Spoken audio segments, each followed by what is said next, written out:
बकासुर वध की कथा। हिडिंबा तथा घटोत्कच के चले जाने के पश्चात पांडव अपनी माता कुंती के साथ किसी सुरक्षित स्थान की खोज में आगे बढ़े। मार्ग में उनकी भेंट वेद व्यास से हो गई। वेद व्यास ने उन्हें एक चक्रा नगरी में निवास करने की सलाह दी। वे एक चक्रा नगरी में एक ब्राह्मण के घर में रहने लगे तथा भिक्षा मांग कर जीवन यापन करने लगे। एक दिन कुंती और भीम को छोड़कर जब शेष पांडव भिक्षा मांगने के लिए चले गए थे, अकस्मात उस ब्राह्मण के घर के सदस्य विलाप करने लगे। कुंती के पूछने पर ब्राह्मणी ने बताया, बहन, एक चक्रा नगरी के बाहर एक वक नाम का एक दैत्य रहता है। प्रतिदिन उस दैत्य के लिए भोजन लेकर नगर के एक व्यक्ति को भेजा जाता है और बकासुर भोजन के साथ उस व्यक्ति को भी खा जाता है। आज हमारे घर से एक सदस्य भेजने की बारी है। ब्राह्मणी के वचनों को सुनकर कुंती ने कहा, तुम चिंता मत करो। तुम लोगों ने हमें निवास के लिए स्थान प्रदान करके बहुत कृपा की है।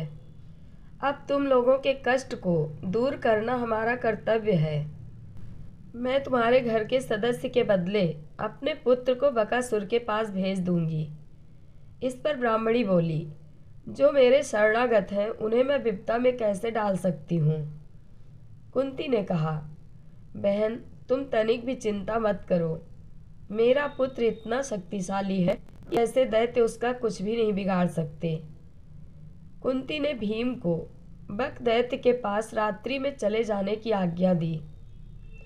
बकासुर के भोजन से भरी गाड़ी के साथ भीम वहां जा पहुंचे जहां बकासुर रहता था और उसके द्वार पे जाकर उसको आवाज लगाने लगे। दैत्य के बाहर आने पर भीम ने उसके भोजन को स्वयं खाना आरंभ कर दिया।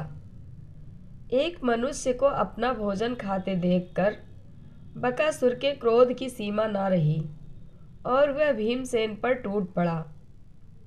भीम ने उसकी परवाह न करते हुए समस्त भोजन को खा डाला।